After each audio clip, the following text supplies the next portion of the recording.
പ്രിയ സുഹൃത്തായ കാരശ്ശേരി, പ്രിയപ്പെട്ട സഹോദരി സഹോദരന്മാരെ, ഞാൻ മഹാഭാരതം ഒരു സ്വതന്ത്ര സോഫ്റ്റ്വെയർ എഴുതി. അത് കഴിഞ്ഞ് കുറച്ച് കൊല്ലത്തിന് ശേഷം കാരശ്ശേരി ഒരു മലയാള രാമായണം എഴുതി. ആ മലയാള രാമായണം അദ്ദേഹം സമർപ്പിച്ചത് ഈ സ്വതന്ത്ര സോഫ്റ്റ്വെയറിനാണ്. അപ്പോൾ ഒരു പുസ്തകം വേറൊരു പുസ്തകത്തിന് സമർപ്പിക്കുക എന്നുള്ളത് വളരെ അസാധാരണമായൊരു കാര്യമാണ്. അതാണ് ഇപ്പോൾ ഞങ്ങളിവിടെ ബൈൻഡിങ് ആയിട്ട് നിർത്തുന്ന ഒരു ഘടകം. അദ്ദേഹം എൻ്റെ പുസ്തകത്തിന് സ്വന്തം പുസ്തകം സമർപ്പിച്ച ഒരാൾ അല്ലേ കാരശ്ശേരി? അപ്പോൾ ഈ സമർപ്പണത്തിൻ്റെ കഥ കുറച്ച് പിന്നാക്കം പോകണം. ഞങ്ങൾ ഒരേ ബാച്ചിൽ, സുബൈദ ആ ബാച്ചിലാണോ? അപ്പോൾ ജൂനിയറാണ്. അപ്പോൾ ഞങ്ങൾ ഒരേ ബാച്ചിൽ MA പാസ്സായി, ഒരേ ബാച്ചിൽ മാതൃഭൂമിയിൽ വന്നു, ഒരേ മുറിയിൽ താമസിച്ചു, ഒരേ പകലുകൾ ഒരു ചർച്ചയും ബഹളവും ആയിട്ട് പിന്നിട്ടു. ഒരേ ജോലി കിട്ടി, അധ്യാപക ജോലി. അയാൾ പോയി, ഞാൻ പോയില്ല. ഞാൻ പത്രത്തിൽ തന്നെ നിന്നു, അയാൾ പത്രത്തിൽ നിന്ന് പുറത്തു പോന്നു. അങ്ങനെ. പക്ഷേ അപ്പോൾ ഇയാൾ MAക്ക് MPhil അല്ലേ, MPhil കുട്ടീഷമാരാരെ പറ്റി ഒരു ഡെസർട്ടേഷൻ എഴുതി. MPhil തീസീസ് എന്ന് പറയും. മാരാരുടെ കുരുക്ഷേത്രം നല്ല പുസ്തകമാണ്. അപ്പോൾ അതിലത്തെ ഒരു അധ്യായം മാരാരിലെ കർണവിഗ്രഹം എന്നുള്ള പേരിൽ ഞാൻ വാരാന്ത വകുപ്പിൽ കൊടുക്കുകയും അത് വലിയ പ്രശംസ നേടുകയും ചെയ്തു. അപ്പോൾ ആ പുസ്തകം മറിച്ച് നോക്കിയപ്പോൾ അച്ചടിക്കുന്നതിൻ്റെ മുമ്പ് ഞാൻ പറഞ്ഞു, കാരശ്ശേരി, താൻ ഈ ഒരു കൊല്ലത്തെ പ്രോജക്റ്റല്ലേ, ഈ ഒരു കൊല്ലത്തിൽ 6 മാസം എടുത്തിട്ട് ആ മഹാഭാരതം ഒന്ന് വായിക്കും. കാരണം എനിക്ക് കുട്ടീഷമാരാരുടെ ഈ പുസ്തകം ഞാൻ മഹാഭാരതം വായിച്ചില്ല, മാരാരുടെ ഭക്തൻ എന്നുള്ള നിലയ്ക്ക് ഈ പുസ്തകം വായിച്ചില്ല. പക്ഷേ എനിക്ക് ആ പുസ്തകത്തിലെ പല വീക്ഷണങ്ങളും ശരിയല്ല എന്നൊരു ഗട്ട് ഫീലിംഗ് ഉണ്ട്. അതുകൊണ്ട് താൻ ആ ബുക്കൊന്ന് വായിച്ചു കഴിഞ്ഞാൽ തൻ്റെ പല ഇതിലുള്ള നിഗമനങ്ങളും നിരീക്ഷണങ്ങളും പക്ഷപാതങ്ങളും വാദഗതികളും ഒക്കെ പുനഃപരിശോധിക്കേണ്ടി വന്നേക്കാൻ തോന്നും. തൻ്റെ കഴിയുമെങ്കിൽ ഈ പ്രോജക്റ്റ് കൊടുക്കുന്നതിന് മുമ്പേ ആ മഹാഭാരതം എന്നുള്ള ഒറിജിനൽ 6000 പേജിൻ്റെ കുറച്ച് ദിവസം വേണ്ടി വരും. പക്ഷേ എന്തായാലും ഒന്ന് വായിച്ച് നോക്ക്. വായിക്കാം എന്ന് പറഞ്ഞു. കാരശ്ശേരി അത് വായിച്ചില്ല. എന്നിട്ട് തിസീസ് അല്ല, പുസ്തകം നന്നായി, അതിനെപ്പറ്റി അല്ല പറഞ്ഞു. പക്ഷേ അന്ന് മുതൽ ഈ കുട്ടീഷമാരുടെ ഈ സംഗ്രഹത്തിൽ എന്തോ ഒരു കുറവുകളുണ്ടെന്ന് ഒരു കാര്യമില്ലാതെ. ഞാൻ കുട്ടീഷമാരുടെ ഇത് വായിച്ചിട്ട് മഹാഭാരതം സൂക്ഷ്മമായി പരിശോധിക്കുക ഒന്നും ഉണ്ടായിട്ടില്ല. പക്ഷേ അതിൽ ചിലത് ലാക്കുണ്ട് എന്ന് എനിക്ക് ഒരു ഇൻറ്റ്യൂഷൻ പോലെ, ഞാൻ കാരശ്ശേരിയോട് പറഞ്ഞില്ലേ ഇത് പലതവണ, അത് ശരിയല്ല മാരാരുടെ എന്നിങ്ങനെ വിചാരിക്കുന്നു. പിന്നെ അനവധി കാലം കഴിഞ്ഞിട്ടാണ് ഞാൻ കണ്ണൂരിലായിരിക്കുമ്പോൾ ഈ മഹാഭാരതം എന്നുള്ള തടിച്ച വോള്യമുള്ള ചുവന്ന ബൈൻഡിട്ട ഈ പുസ്തകം 6000 പേജാണ്. അത് ഇവിടെ വന്നു. അന്ന് അവിടുന്ന് പൂർത്തിയാക്കാൻ പറ്റിയില്ല. കോട്ടയത്ത് ഭാഷാഭൂഷയിൽ വന്നപ്പോൾ KM വേണുഗോപാൽ ഇവിടെ വന്നിട്ടില്ല, ഒന്നുമില്ല. അപ്പോൾ അദ്ദേഹത്തിൻ്റെ വീട്ടിൽ പോയപ്പോൾ ആ വോള്യം അവിടെ ഇരിക്കുന്നത് കണ്ടു. അത് ഞാൻ എടുത്തു കൊണ്ടുവന്നിട്ട് പക്ക അക്ഷരാർത്ഥത്തിൽ പദാനുപദം വൃത്താനുവൃത്തം വായിച്ചു. എന്നിട്ട് ചില ഉപന്യാസങ്ങളൊക്കെ എഴുതി. അപ്പോൾ അങ്ങനെ ഇരിക്കുമ്പോൾ ഞാൻ എൻ്റെ കഥ പറയാം, ഒരു നരേഷനാണ്. അപ്പോൾ ഞാൻ അമേരിക്കയിലുള്ള എൻ്റെ മകളെ കാണാൻ പോയി. മകളുടെ ഭർത്താവ് നല്ല വായനക്കാരനാണ്.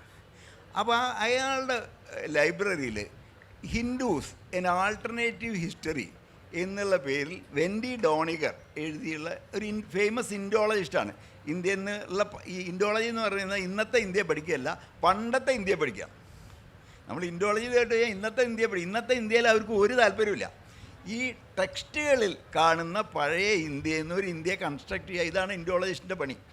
അങ്ങനെ ഇന്ത്യയെ പഴയ ടെക്സ്റ്റുകൾ വെച്ച് പഠിക്കുന്ന ഒരു ആളാണ്, സ്കോളറാണ് ഈ വെൻഡി ഡോണിഗർ. അവർ എന്താ പറയണ്ടത്, അർത്ഥശാസ്ത്രം, മനുസ്മൃതി, ഇതൊക്കെ തർജ്ജമ ചെയ്ത് ഇംഗ്ലീഷിലേക്ക് മനോഹരമായി തർജ്ജമ ചെയ്തിട്ടുണ്ട്. അത് വായിക്കുകയും ചെയ്യാം. ഞാനതൊക്കെ ഒന്ന് വായിച്ചു നോക്കിയിട്ടുണ്ട്. അപ്പോൾ അങ്ങനെയുള്ള ആ പുസ്തകം വായിച്ചപ്പോൾ അതിലൊരു സെൻറ്റൻസാണ് എന്നെ ഭയങ്കരമായിട്ട് എടുത്തെറിഞ്ഞത്. അതിൽ ഇതാണ്, ഒറ്റ സെൻറ്റൻസാണ് അതിൽ ഒരധ്യായം ഈ എന്താണ് ധർമ്മപുത്രരെ പറ്റിയാണ്. അപ്പോൾ അതിൽ പറയുക മഹാഭാരതത്തിനെ പറ്റിയാണ്. അതിൽ പറയുകയാണ്, ഈ യുദ്ധാനന്തരം കുറ്റബോധം കൊണ്ടും വിഷാദം കൊണ്ടുമൊക്കെ പരവശനായി തീർന്ന ഈ ധർമ്മപുത്രരുടെ ആദ്യ രൂപം എന്ന് പറയുന്നത് ഈ കലിംഗ യുദ്ധം കഴിഞ്ഞ് ഇതെല്ലാം വ്യർത്ഥമാണ് എന്ന് കണ്ട മറ്റേ ഈ എന്താണ് അശോക ചക്രവർത്തിയുടെ ചെറിയ ഇമേജ് അതിൽ കിടക്കുന്നുണ്ട്. ഇത് വായിച്ചതോടുകൂടി ഞാൻ പുസ്തകം അടച്ചു വെച്ചു. ഈ ഒരു ഇടിവാൾ ഒരു ഇടിമിന്നൽ കൊണ്ട് ഒരു ആകാശത്തിൻ്റെ ഇരുട്ട് മുഴുവൻ പെട്ടെന്ന് വെളിച്ചപ്പെട്ട് വരുന്നത് പോലെ ഉള്ളൊരു ഭയങ്കരമായിട്ടുള്ള ഒരു തുറവി എനിക്ക് കിട്ടി.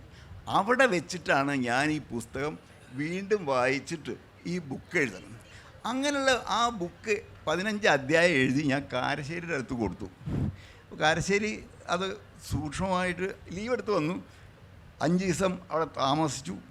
എന്നിട്ട് എനിക്ക് ഉപദേശം തന്നു, ആ കുട്ടീഷമാരുടെ നിഴലൊന്നും അതിൽ വീഴണ്ട, കുട്ടീഷമാരുടെ നിഴലൊന്നും അതിൽ വീഴണ്ട. പിന്നെ കൊള്ളാം എന്നൊരു കമൻറ്റും പറഞ്ഞു. പിന്നെ എനിക്ക് എഴുതാനുള്ളൊരു ഊർജ്ജമായി. ചില ആളുകളുടെ സർട്ടിഫിക്കറ്റ് നമുക്ക് നല്ല ഊർജ്ജം കിട്ടും. അപ്പോൾ അങ്ങനെ വീണ്ടും അത് പുരോഗമിച്ച് അങ്ങനെ ഒരു ബുക്ക് ഫോമിലെത്തി. അതാണ് ഈ സോഫ്റ്റ്വെയർ. അപ്പോൾ അത് പ്രസിദ്ധീകരിച്ച് വന്നപ്പോൾ കാരശ്ശേരി എന്നോട് പറഞ്ഞു, ഞാൻ കൂട്ടിയാലോ അല്ലേ താൻ പറഞ്ഞതൊക്കെ, അതെ താൻ എൻ്റെ അടിവേരെ ഇളക്കി കളഞ്ഞു കേട്ടോ. അത് ഞാനും അന്തിച്ചു പോയി. അങ്ങനെ കാരശ്ശേരി പറയുകയാണെങ്കിൽ എന്തോ കാര്യം ഉണ്ടാവുമല്ലോ. അപ്പോഴാണ് കാരശ്ശേരിയായിട്ട് ഞാൻ അതിനെ പറ്റിയിട്ട് ഡിസ്കസ് ചെയ്ത് എങ്ങനെയാണ് ഈ അടിവേര് ഇളക്കിയത്. പിന്നെ അയാൾ പറഞ്ഞു, എനിക്കൊരു ശത്രുവിനെ കിട്ടിയിരിക്കുന്നു. എനിക്ക് തർക്കിക്കാനും തൻ്റേത് ശരിയല്ല എന്ന് സ്ഥാപിക്കാനും പറ്റിയ ഒരു ശത്രു എന്നിൽ, തവ അന്തകൻ ഭൂമി ജനിച്ചു എന്ന് അറിയില്ലേ, അതുപോലെ ഒരു ജനന പ്രക്രിയ, ഒരു ശത്രുവിനൊക്കെ നമുക്ക് ശരിക്കും കിട്ടുക എന്ന് പറയുമ്പോൾ നമ്മുടെ ക്രിയേറ്റിവിറ്റി അങ്ങനെ കത്തിക്കാളും. അപ്പോൾ അങ്ങനെ ഒരു ശത്രുവിനെ നേടിയ ഒരു ഉത്സാഹത്തോടു കൂടി കാരശ്ശേരി രാമായണം വായിക്കാം. നോക്കിയതിൻ്റെ ചക്രം തിരിയണം. അപ്പോൾ വാൽമീകി രാമായണം, ലീലാവതി ടീച്ചറുടെ തർജ്ജമ ഒക്കെ വെച്ചിട്ട് മറ്റേ അദ്ദേഹം ഇതേപോലെ പ്രയത്നിക്കുകയാണ്.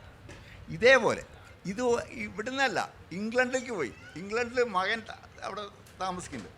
അപ്പോൾ ഇവിടെ ചാനലുകളാണല്ലോ കാരശ്ശേരിൻ്റെ ഒരു പ്രധാന പ്രകാശന മുഖം. അപ്പോൾ അവിടെ നിന്നൊക്കെ രക്ഷപ്പെട്ടിട്ട് ഒരാളും അറിയാത്ത മറ്റൊരു അജ്ഞാതവാസം ഇംഗ്ലണ്ടിൽ ചെന്നു.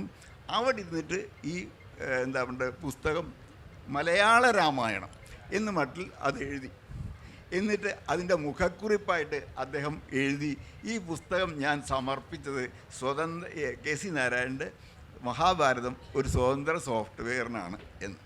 അപ്പോൾ ആ ബുക്കിന് ഇതിൽ കിട്ടാവുന്ന ഒരു അംഗീകാരമില്ല. അതാണ് കാരശ്ശേരി ആ ഭാഗം എന്ന് പറയണം.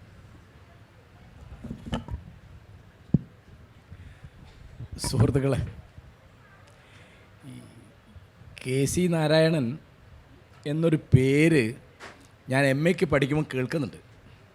കേൾക്കുന്നത് എങ്ങനെയാണെന്ന് വെച്ചാൽ, പട്ടാമ്പിയിൽ ആറ്റൂരിൻ്റെ വത്സല ശിഷ്യനായിട്ട് ഇങ്ങനൊരു വിദ്വാനുണ്ട്, അയാൾക്കായിരിക്കും ഫസ്റ്റ് റാങ്ക് എന്നാണ് കേട്ടത്. അന്നത്തെ വലിയ പ്രശ്നം അതാണല്ലോ. അപ്പോൾ എനിക്കാണൊരു ബുദ്ധിമുട്ടുണ്ട്. ഞാൻ BA ഫസ്റ്റ് റാങ്ക് വാങ്ങി അവിടെ ചേർന്ന ആളാണ്. എൻ്റെ ക്ലാസ്സിൽ ഫസ്റ്റ് റാങ്ക് കിട്ടിയ രാജലക്ഷ്മി വേറെയുണ്ട്. അപ്പോൾ അതിൻ്റെ ഇടയ്ക്ക് കേട്ടു കേരളവർമ്മയിൽ ഹരിദാസ് എന്ന് പറഞ്ഞ് അമ്മിണിയമ്മയുടെ വത്സല ശിഷ്യനായിട്ടൊരാളുണ്ട്, റാങ്ക് അയക്കായിരിക്കും. ഇവരെ ഞാൻ കാണുന്നില്ല, ഇങ്ങനെ കേൾക്കുന്ന അന്നത്തെ വലിയ പ്രശ്നം അത്. ഞാനാണെങ്കിൽ ക്ലാസ് റാങ്ക് നോക്കിയല്ല അവിടെ ഇലക്ഷന് മത്സരിച്ചെന്ന് പറഞ്ഞാൽ എനിക്ക് കേട്ടോ ഒരു ബടായി പറയാം, എനിക്ക് എതിർ സ്ഥാനാർത്ഥി ഉണ്ടായിരുന്നില്ല. അത് ഞാൻ പാർട്ടി ഗ്രാമം നടത്തിയിട്ടൊന്നും അല്ല കേട്ടോ. അവിടെ ആളുകൾക്കൊക്കെ വേറെ പണികളുണ്ട്, എനിക്ക് വേറെ പണിയില്ലാത്തതുകൊണ്ട് ഇതിന് പോയതാണ്. മാത്രമല്ല അവിടെ വന്നപ്പോൾ മാഗസിൻ ഇല്ല. അപ്പം മാഗസിൻ വേണം എന്ന് പറഞ്ഞപ്പോൾ യൂണിയൻകാർ പറഞ്ഞു, ഇനി താൻ തന്നെ എഡിറ്റ് ചെയ്യേണ്ടി വരും. അപ്പോൾ ഞാൻ ആ പണിയിലൊക്കെ ആയിരുന്നു. അപ്പോൾ ഏതായാലും പരീക്ഷയൊക്കെ കഴിഞ്ഞ് അപ്പോൾ എനിക്ക് എൻ്റെ ക്ലാസ്മേറ്റ് രാജലക്ഷ്മിക്ക് ഫസ്റ്റ് റാങ്ക് കിട്ടി, എനിക്ക് സെക്കൻഡ് റാങ്ക് കിട്ടി, തനിക്ക് തേർഡ് റാങ്ക് ആയിരുന്നു. അത് കഴിഞ്ഞ് പിന്നെ മാതൃഭൂമി ചേർന്നപ്പോൾ കേട്ടു ഈ കെ.സി. നാരായണൻ അവിടെ എറണാകുളത്ത് ചേർന്നിട്ടുണ്ട് മാതൃഭൂമിയിൽ. അപ്പോൾ ഞങ്ങളിങ്ങനെ പാരലായിട്ട് പോവാണ്. കുറച്ച് കഴിഞ്ഞപ്പോൾ ഈ വിദ്വാൻ അവിടെ കയറി വരുന്നു, അവിടെ കോഴിക്കോട്ട്. അപ്പോൾ വന്നപാടെ തന്നെ എന്നോട് വിംസി വിളിച്ച് പറഞ്ഞു, എടോ താൻ അവിടെ MES അല്ലേ താമസം, ഹോസ്റ്റലിൽ? തനിക്ക് അവരൊക്കെ പരിചയമുണ്ട്, എന്നാൽ ഈ നമ്പൂരിക്ക് ഒരു റൂം അവിടെ വേണം എന്ന് പറഞ്ഞു. ഞാൻ പറഞ്ഞു ആയിക്കോട്ടെ. അപ്പോൾ ഞാൻ പറഞ്ഞപ്പോൾ റൂം കിട്ടി. അപ്പോൾ എന്താ കിട്ടിയത്, ഇയാളുടെ റൂമിൽ വേറെ 3 പേരുണ്ട്, എൻ്റെ റൂമിൽ ഞാൻ ഒറ്റയ്ക്കേ ഉള്ളൂ. അപ്പോൾ ഇയാളുടെ റൂം പെട്ടിയും കിടക്കൊക്കെ അവിടെയാണെങ്കിലും ഇയാൾ കിടത്തവും വർത്താനമൊക്കെ എൻ്റെ റൂമിലാണ്, ഞങ്ങൾ ഒന്നിച്ചാണ് പോക്കും വരവും, നിരന്തര ലഹളയാണ്. ലഹളയിൽ പ്രധാനം ഭാരത പര്യടനം. അപ്പം ഞാനാണ് കുട്ടിക്കാലം തൊട്ട് 10ാം ക്ലാസ്സിൽ 2 അഭിവാദനങ്ങൾ വായിച്ച കാലം തൊട്ട് ഒരു മാരാർ ഭക്തനായി വളർന്ന ആളാണ്. ഇയാൾക്ക് വേറെ എന്ത് അംഗീകരിച്ചാലും മാരാരെ അംഗീകരിക്കില്ല. എനിക്കാണെങ്കിൽ ഇത് കേൾക്കുമ്പോൾ നട്ടപ്രാന്തമാണ്.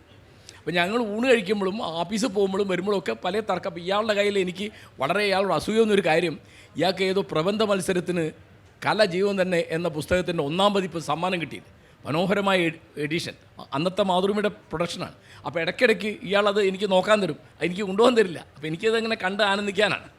അങ്ങനെ അപ്പോൾ തർക്കം എന്താ വെച്ചാൽ ഇയാൾ പറയും, എടോ മാരാർ പറഞ്ഞൊന്നും ശരിയല്ല, എന്ത് കണക്കില്ല താനീ പറഞ്ഞത്, എടോ അത് ശരിയാവാൻ ഒരു സാധ്യതയില്ല, അങ്ങനെ ഉണ്ട് ഒരു വർത്തമാനം. ഇയാൾ മഹാഭാരതം വായിച്ചിട്ടാണ് സാരല്ല, മഹാഭാരതം അയാൾ വായിച്ചില്ല, ഞാനും വായിച്ചിട്ടില്ല. ഇയാളിങ്ങനെ ഒരു ഇൻഡ്യൂഷനായിട്ട് പറഞ്ഞാണ് മാരാർ പറഞ്ഞത് ശരിയല്ല. അങ്ങനെയൊക്കെ കഴിഞ്ഞ് പിന്നെ ഇപ്പോൾ ഞങ്ങൾ തമ്മിൽ നിങ്ങൾ തെറ്റിദ്ധരിക്കരുത്. അതായത് എൻ്റെ ജീവിതത്തിലെ പ്രധാനപ്പെട്ട ശത്രുവിൻ്റെ പേര് കെ സി നാരായണൻ എന്നാണ്.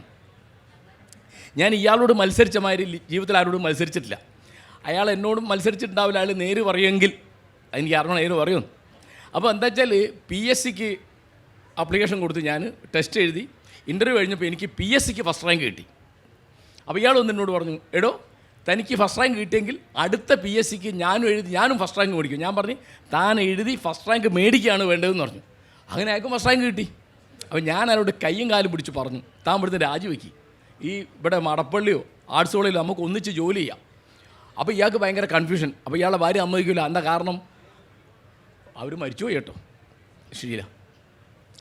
എന്താ വെച്ചാൽ അവിടെ മാതൃഭൂമിയിൽ അന്ന് 1500 ശമ്പളം, കോളേജിൽ 494. 1ാമത്തെ ദിവസം ശമ്പളം കിട്ടിയപ്പോൾ ഞാനൊരു സുഹൃത്തിനോട് 6 റുപ്യ കടം വാങ്ങിയിട്ടാണ് ബാപ്പയുടെ കയ്യിൽ 500 റുപ്യ കൊണ്ട് കൊടുത്ത്. അത്ര മോശം ശമ്പളം. പിന്നെ എത്രയോ കാലം ഇയാൾ വാങ്ങുന്നേക്കാൾ 10,000 15,000 കുറച്ചാണ് ഞാൻ വാങ്ങിയിരുന്നത്. ഇപ്പം പിന്നെ സംഗതി തിരിഞ്ഞു. കാരണം എനിക്ക് പെൻഷൻ ഉണ്ട്, ഇയാൾക്ക് ആ സാമാനം ഇല്ല. അപ്പോൾ ഇതിൻ്റെ ഇടയ്ക്ക് ഇപ്പം ഞങ്ങൾ തമ്മിൽ ഭയങ്കര, അതായത് ഒന്നാമത്തെ കാര്യം ഇയാൾ എന്ത് ചെയ്താലും, ഇപ്പോൾ എൻ്റെ കാര്യം എൻ്റെ അനുഭവം ഞാൻ പറയാം, ഒന്നും ഇയാൾ അംഗീകരിക്കില്ല. ഇയാൾ പത്രാധിപരായി, വീക്കെൻഡ് എഡിറ്ററായി, വീക്കിലി എഡിറ്ററായി, ഭാഷാഭൂഷണിൽ വന്നു. അപ്പോഴൊക്കെ എൻ്റെതൊക്കെ അയാൾ പബ്ലിഷ് ചെയ്യും. പക്ഷേ നന്നായി എന്നൊരു വാക്ക് പറയില്ല. അത് കൊടുക്കാം, ഞാൻ കൊടുക്കുന്നുണ്ട്, അടുത്ത ലക്കത്ത് കൊടുക്കുന്നുണ്ട്, അല്ലെ മറ്റേത് ഇത് എന്നെക്കൊണ്ട് എല്ലാം എഴുതിക്കും. പിന്നെ എൻ്റെ പുസ്തകം പ്രസിദ്ധീകരിക്കാൻ വന്നപ്പോൾ ഇയാൾ സമ്മതിക്കില്ല. തൻ്റെ പുസ്തകം വരാൻ സമയമില്ല, തനിക്ക് 30 വയസ്സാവുന്നേ ഉള്ളൂ. ഞാൻ പറഞ്ഞോടോ എനിക്ക് മോഹമായിട്ടാണ്. എന്നാൽ പിന്നെ ഇയാളെ പുസ്തകം എഡിറ്റ് ചെയ്തൊക്കെ അതിന് എല്ലാ പണിയെടുത്ത ഇയാളാണ്. ഇയാൾ ഒരു ഇത് ചെയ്യാൻ പാടില്ല എന്നുകൊണ്ടാണ് എൻ്റെ ആദ്യത്തെ സമാരം വരുന്നത്. അപ്പം മഹാഭാരതത്തിൽ എന്താ പറ്റിയെന്ന് വെച്ചാൽ ഇയാൾ ഈ മഹാഭാരതം വായിക്കുന്നു എന്ന് എന്നോട് എല്ലാവരും, ഞങ്ങൾ ആഴ്ചയിൽ പല വട്ടം ഫോൺ ചെയ്യും, അല്ലെങ്കിൽ ഞാൻ അയാളുടെ കൂടെ പോയി താമസിക്കുകയൊക്കെ ഉണ്ട്. അപ്പോൾ പിന്നെ മരിച്ചുപോയ ഇയാളുടെ ഭാര്യയുടെ ഏറ്റവും വലിയ ശത്രു ഞാനാണ്. അവരെന്നെ കണ്ടാൽ മിണ്ടാൻ തന്നെ പ്രയാസം. എന്താ കാരണം വെച്ചാൽ ഭർത്താവിൻ്റെ സമയം ശ്രദ്ധ ഏറ്റവും നേടുന്ന ആൾ എന്നുള്ള വിരോധമാണ് എന്നോട്. ഞാൻ വേറൊരു കുറ്റവും ചെയ്തിട്ടല്ല. അപ്പോൾ ഇയാളിത് പറഞ്ഞപ്പോൾ എനിക്ക് ആദ്യം ആൾ വായിക്കാൻ തന്നപ്പോൾ എനിക്ക് ഒരു ചെറിയൊരു അമ്പരപ്പുണ്ടായി. കാരണം മഹർഷിമാർ എന്നാണ് ആ ചാപ്റ്ററിൻ്റെ പേര്. അപ്പോൾ മഹാഭാരതത്തിലെ ഈ മഹർഷിമാർ ഇവർ കാമം, ക്രോധം, ലോഭം, മോഹം, മതം, മാത്സര്യം ഇതിനെതിരായിട്ടാണല്ലോ ഈ ഋഷിത്വം എന്ന് പറയുന്നത്. ഇവർക്ക് ഇതൊക്കെയാണ് ഉള്ളത്. ഇപ്പോൾ ദുർവാസാവ് ആലോചിച്ച് നോക്കൂ, അല്ലെങ്കിൽ ആ പരാശരൻ്റെ ആലോചിച്ച് നോക്കൂ. ആ മുക്കോത്തി പെണ്ണ് കണ്ടപ്പം ആ കടവ് അക്കരെത്താൻ നേരം ഉണ്ടായില്ല അയാൾക്ക്. ഈ തോണിന്ന് തന്നെ എങ്ങനെയാ ഇതൊക്കെ പറഞ്ഞിട്ട് ഇയാൾ വളരെ അപ്പോൾ ഞാൻ ശ്രദ്ധിച്ചൊരു കാര്യം, അത് ഞാനോട് പറഞ്ഞു മാരാർ വരരുതെന്നൊക്കെ. മാരാർ ബാധ വരരുതെന്ന് അയാൾ എന്നെ ചീത്ത പറഞ്ഞ കാര്യം വേറെ ഉണ്ട് കേട്ടോ, അതുപോലെ. അപ്പോൾ ഒരിക്കലും കെ സി നാരായണൻ്റെ ഒരു അംഗീകാരം കിട്ടുക എന്നുള്ളതാണ് എൻ്റെ ഒരു പ്രശ്നം. അത് ജന്മകാലം ഇയാൾ മര്യാദയ്ക്ക് തരില്ല. പബ്ലിഷ് ചെയ്യും, എല്ലാവരും സഹായിക്കും, പക്ഷേ അയാൾ അംഗീകരിക്കില്ല അങ്ങനെ. അപ്പോൾ ഞാൻ എന്ത് ചെയ്തു, ഒരുപടി എന്നെക്കൊണ്ടിപ്പോൾ ഒരാൾ പറഞ്ഞു ഉമ്മമാർക്ക് വേണ്ടി സങ്കടഹരജി എന്നുള്ള ലേഖനം എന്നെക്കൊണ്ട് എഴുതിച്ചത് കേമായിട്ട് പബ്ലിഷ് ചെയ്തു. അതിൻ്റെ വലിയ ഒരു വർഷം നീണ്ട ചർച്ച നടത്തിയൊക്കെ കെ സിയാണ്. അപ്പോൾ കേട്ടോ, ഇയാൾ എൻ്റെ മിത്രം ആയിരിക്കുന്ന പോലെ, ശത്രു ആയിരിക്കുന്ന പോലെ, ഇയാൾക്ക് എൻ്റെ ജീവിതത്തിലൊരു ഗുരുസ്ഥാനവും കൂടി ഉണ്ട്. കാരണം ഇപ്പം ഞാൻ അന്ന് ഈ ശരീഅത്ത് ഇത് നടക്കുമ്പോൾ ഞാൻ ഇയാൾ ഒന്നിച്ച് പതിവ് പോലെ ചായ കുടിക്കാൻ പോകുമ്പോൾ അവിടെ മുട്ടായിത്തിൽ നടക്കുമ്പോൾ ഞാനിങ്ങനെ ഭയങ്കരമായി ക്ഷോഭിച്ചു. പറഞ്ഞു കെ സി ചൂടായിട്ടോട് പറഞ്ഞു, താൻ എന്തോ ഒലയ്ക്കാടോ ഈ പറയുന്നത്, ഇതൊക്കെ എന്നോട് വേണ്ടെന്താ, ഇതൊക്കെ എഴുത്. ഞാൻ ചോദിച്ചാൽ ആരാ പബ്ലിഷ് ചെയ്യുക? ഞാൻ പബ്ലിഷ് ചെയ്യും. ഉറപ്പാണോ? ഉറപ്പാണ്. മാതൃഭൂമി മെയിൻ സ്റ്റോറി ആയിട്ട് അടിക്കും അത് വീക്കിലിയിൽ. അപ്പോൾ ഞാൻ ഈ ഹെഡിങ് പറഞ്ഞു, ഉമ്മമാർക്ക് വേണ്ടി ഒരു സങ്കടഹരതി. അപ്പോൾ അദ്ദേഹം പറഞ്ഞു, ഹെഡിങ് ജോറായി, പോയിരുന്നത് എഴുത്. തിങ്കളാഴ്ച രാവിലെ 10 മണിക്ക് കൊണ്ടുവന്നത് വ്യാഴാഴ്ച വൈകുന്നേരമാണ്. ഞാനൊരു ദിവസം ലീവൊക്കെ എടുത്ത് എഴുതി, അത് ജോറായിട്ട് വന്നു. അങ്ങനെ അതൊക്കെ ഉണ്ട്. അപ്പോൾ എന്നെ വഴിതിരിച്ചു വിട്ടതിൽ ഒരാൾ ഇയാളാണ്.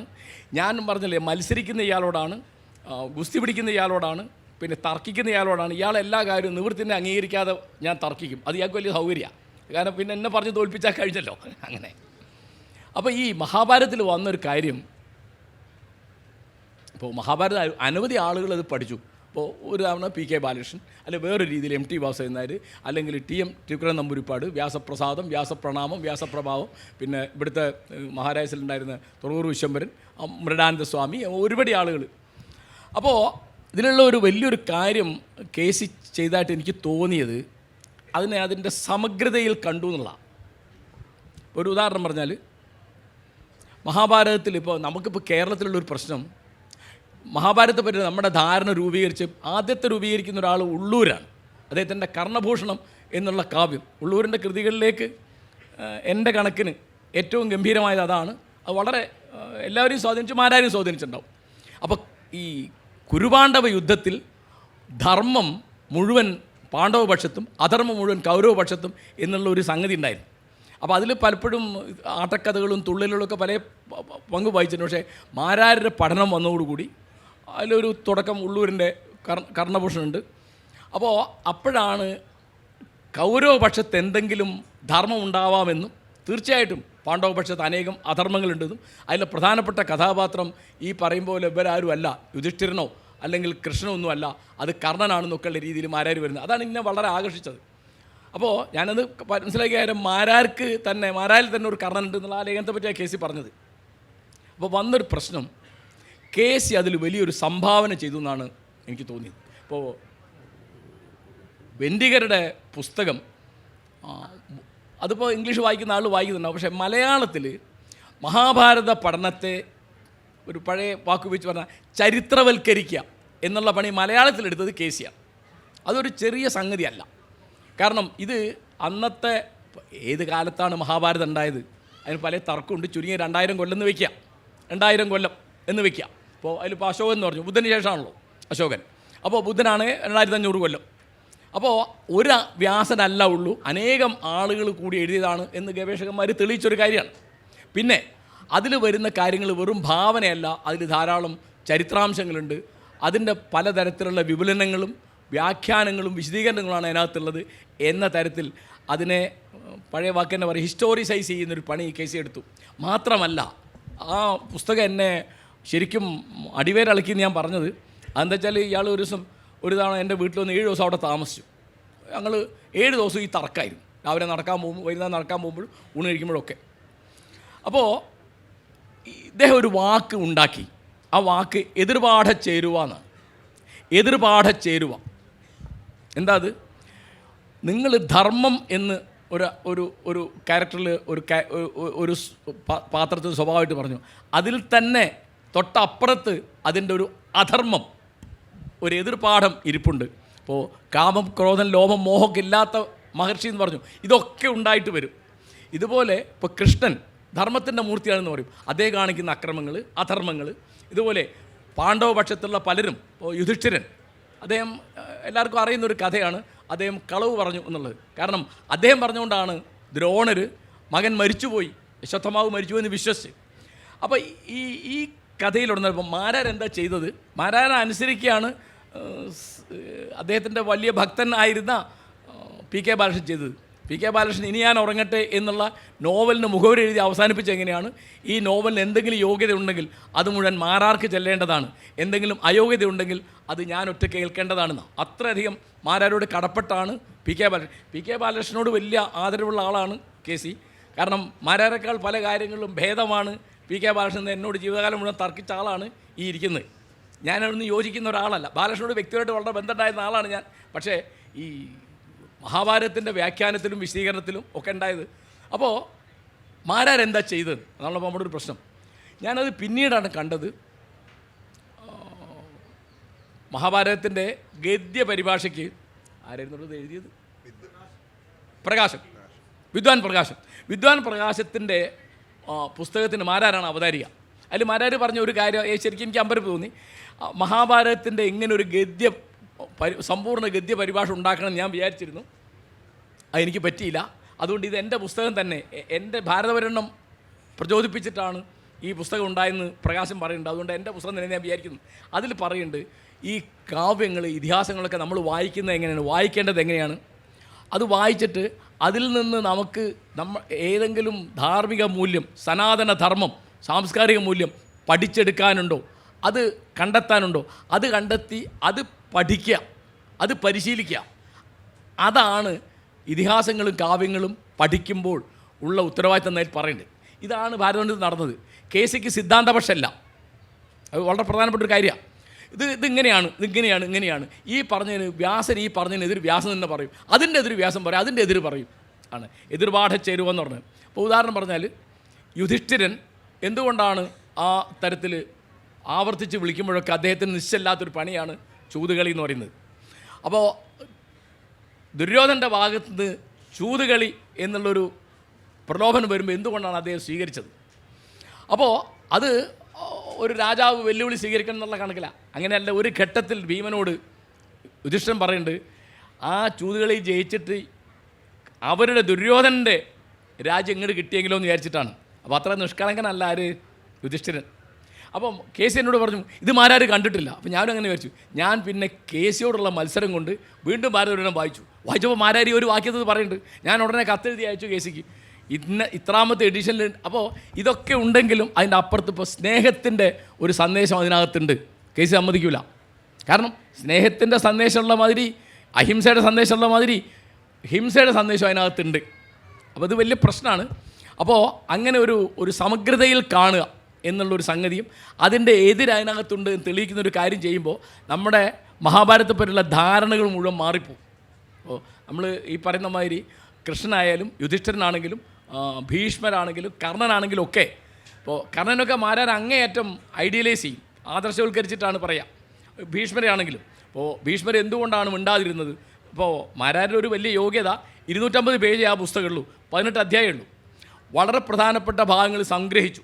അപ്പോൾ കഥാഭാഗം എന്ന് പറയുന്നത് 125 പേജേ ഉള്ളൂ അതിനകത്ത്, മറ്റൊക്കെ വ്യാഖ്യാനങ്ങളാണ്. അപ്പോൾ അത്ര ചെറിയൊരു സംഗ്രഹത്തിൽ വളരെ പ്രധാനപ്പെട്ട കഥാപാത്രങ്ങളും കഥാസന്ദർഭങ്ങളും മുഴുവൻ ഭാരതപര്യടനത്തിൽ വന്നു. അത് ചെറിയൊരു കാര്യമൊന്നുമല്ല, അതൊരു യോഗ്യത അതിന് പറയേണ്ടതാണ്. പിന്നെ മാരാർ ഓരോന്നിലും താൻ എന്താണ് കണ്ടത് എന്നാണ് മാരാർ പറയുന്നത്.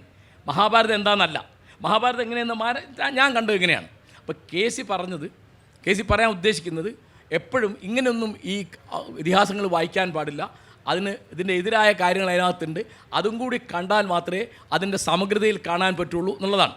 അപ്പോൾ അതെന്നെ വളരെ ശരിക്കും ഇളക്കി മറിച്ചു. കാരണം മാരാർക്കെതിരായിട്ട് അതുവരെ ഈ തരത്തിലൊരു സാധനം ഞാൻ വരെ കണ്ടിരുന്നില്ല. അങ്ങനെയാണ് ഞാൻ മറ്റേ ലീലാവതി ടീച്ചറുടെയും വള്ളത്തോളിൻ്റെയൊക്കെ പരിഭാഷ ഉപയോഗിച്ചിട്ട് എന്താണ് രാമായണത്തിൻ്റെ പഠനമല്ല ഞാൻ എഴുതിയത്, എൻ്റെ അനുഭവം മലയാള രാമായണം എന്ന് പറഞ്ഞ് എഴുതാണ്ടായത്, അത് മാധുരി പ്രസിദ്ധീകരിച്ചിട്ടുണ്ട്.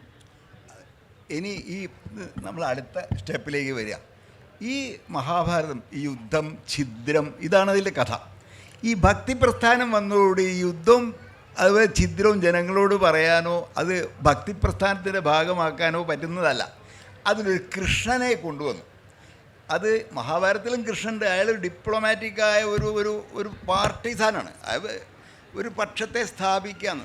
ഈ കൃഷ്ണൻ ഭക്തിയുടെ മൂർത്തിയാണ്. അങ്ങനെ ഭക്തി പ്രസ്ഥാനത്തിൻ്റെ ഭാഗമായിട്ട് ഭാരതം റീറൈറ്റ് ചെയ്യപ്പെട്ടു. അതിൻ്റെ പേരാണ് ഭാഗവതം. ആ ഭാഗവതം 8 നൂറ്റാണ്ട് കാലം ആ ഭക്തി പ്രസ്ഥാനം ഇന്ത്യ ഭരിച്ചു. ഇന്ത്യയിൽ വേറെ ഒന്നും ഉണ്ടായിട്ടില്ല. ഈ ഭാഗവതം ആണ് മഹാഭാരതം എന്ന് വെച്ചാൽ ഈശ്വര കഥയാക്കിയിട്ട് മഹാഭാരതത്തിനെ പരിവർത്തനം ചെയ്തു, പരാവർത്തനം ചെയ്തു. അപ്പോൾ അതിൻ്റെ ഒന്നാമത്തെ ദൗത്യം എന്ന് പറയുന്നത് ഭക്തി പ്രസ്ഥാനത്തിന് ശക്തി കൂട്ടുക. അത് കഴിഞ്ഞു സ്വാതന്ത്ര്യ സമരം വന്നു. അപ്പോൾ ഈ കഥയൊക്കെ മാറുകയാണ്. അതെന്താണെന്ന് വെച്ച് കഴിഞ്ഞാൽ ബ്രിട്ടീഷുകാർ ഇവിടെ ഇന്ത്യയിൽ വന്നു, ഇന്ത്യക്കാരുടെ ഭൂമി മുഴുവൻ തട്ടിയെടുത്തു. നമ്മൾ അപ്പോൾ അത് യുദ്ധം ചെയ്ത് നേടേണ്ടതല്ലേ? അപ്പോൾ ബ്രിട്ടീഷുകാർ കൗരവന്മാരായി, ഇന്ത്യക്കാരൊക്കെ പാണ്ഡവരുമായി. അങ്ങനെ 19-ാം നൂറ്റാണ്ടിൻ്റെ അവസാനം മുതൽക്ക് 20-ാം നൂറ്റാണ്ടിൻ്റെ മധ്യം വരെയും ഇന്ത്യയിലെ മിക്ക ഭാഷകളിലും ഈ മഹാഭാരതം റീറൈറ്റ് ചെയ്യപ്പെട്ടു. എത്ര റീറൈറ്റ് ചെയ്യപ്പെട്ടു എന്നുള്ളതിനെ പറ്റി ഒരു ഗവേഷണം നടന്നിട്ടുണ്ട്. പമീല ബ്ലോക്ക് എന്ന് പറഞ്ഞിട്ട് ആളാണ്, സ്ത്രീയാണ് എഴുതിയിട്ടുള്ളത്. അത്ഭുതകരമാണ് അത് അവരുടെ ഗവേഷണം അത്. അപ്പോൾ അവർ ഇടയ്ക്ക് പറയുന്നുണ്ട് ഈ മഹാഭാരതം ഇന്ത്യൻ ജനമനസ്സിൽ കാര്യമായ സ്വാധീനം ചെലുത്തിയിട്ടില്ല. ഏത് ഒറിജിനൽ മഹാഭാരതം ഒരു സ്വാധീനവും ചെലുത്തിയിട്ടില്ല. ആൾ ഉണ്ടായിരുന്നില്ല. കാരണം എന്താ, ഒരു ഉദാഹരണം അവർ പറയുക, 1913 ഡൽഹിയിലെ സംഘം തിയേറ്ററിൽ ഈ മഹാഭാരതം ഒരു പ്ലേ ആയിട്ട്, നാടകമായിട്ട് അഭിനയിക്കാൻ തീരുമാനിച്ചു. അപ്പം തീരുമാനിച്ചപ്പോൾ ആളുകൾക്ക് ബുദ്ധിമുട്ടായി. കാരണം ഇത് വലിയ ദോഷമുള്ളതല്ലേ, ഇത് ആളുകൾ അങ്ങോട്ടും ഇങ്ങോട്ടും വെട്ടിക്കൊള്ളുന്ന കഥയല്ലേ, അത് ഒരു മംഗളകരമായ കഥയല്ലല്ലോ. അപ്പോൾ ആ നാടകം നടക്കുന്നതിൻ്റെ തലേ ദിവസം ആ സംഘം തിയേറ്ററിൽ വലിയ വിസ്തരിച്ചൊരു ഹോമം, ആര്യസമാജക്കാരാണ് ഹോമം നടത്തി. എന്താ, ഈ നാടകാവതരണം വരുത്തി തീർക്കുന്ന ദോഷങ്ങളൊക്കെ കളയാനായിട്ടൊരു ആഭിചാരക്രിയ പോലൊരു ഹോമം. അത് കഴിഞ്ഞ് ശുദ്ധമായ ആ മണ്ണിലും അരങ്ങിലുമാണ് മഹാഭാരതം കളിച്ചത്. അങ്ങനെ അപ്പോൾ അങ്ങനെ വരുമ്പോൾ ഈ മഹാഭാരതം എന്നുള്ളത് ഈ എന്താ ധർമാധർമ്മ യുദ്ധം തന്നെ, പക്ഷേ രാഷ്ട്രീയ യുദ്ധമായി. അത് ബ്രിട്ടീഷുകാരും ഇന്ത്യക്കാരും തമ്മിലുള്ള ഒരു യുദ്ധത്തിൻ്റെ അലിഗേറിയായിട്ട് മാറി മഹാഭാരതം. അപ്പോൾ അത് പഴയ പുസ്തകമല്ല, പിന്നെ അത് പുതിയ സമകാലിക പുസ്തകമായി. ഈ സ്വാതന്ത്ര്യ സമരത്തോടു കൂടിയിട്ടാണ് മഹാഭാരതം എന്നുള്ള കഥ ഇന്ത്യയിലത്തെ ഒരു പുരാതന കഥയല്ല, നേരെ മറിച്ച് ഇപ്പം നടക്കുന്ന നമ്മളൊക്കെ പാർട്ടിസിപ്പേറ്റ് ചെയ്യുന്ന ഒരു സമകാലിക കഥയാണ് എന്ന് എല്ലാവർക്കും, ഈ ലിറ്ററേറ്റായ ഒരുപാട് ആളുകൾക്ക് അതിൻ്റെ ആ കഥകളെ എടുത്തിട്ട് പെരുമാറുന്ന സാഹിത്യം വന്നു. എല്ലാ മലയാളത്തിൽ അത് കുറച്ച് വന്നു, ബാക്കി എല്ലാ ബംഗാളിലൊക്കെ ഇഷ്ടം പോലെ, ഹിന്ദിയിൽ ഇഷ്ടം പോലെ, മറാത്തിയിൽ ഇഷ്ടം പോലെ. സ്വാതന്ത്ര്യ സമരത്തിൻ്റെ തീ പടർന്നതോടുകൂടി ഈ മഹാഭാരത കഥ എന്നുള്ളത് സമകാലിക രാഷ്ട്രീയ സംഭവങ്ങളുടെ ഒരു അലിഗറിയായിട്ട് മാറി.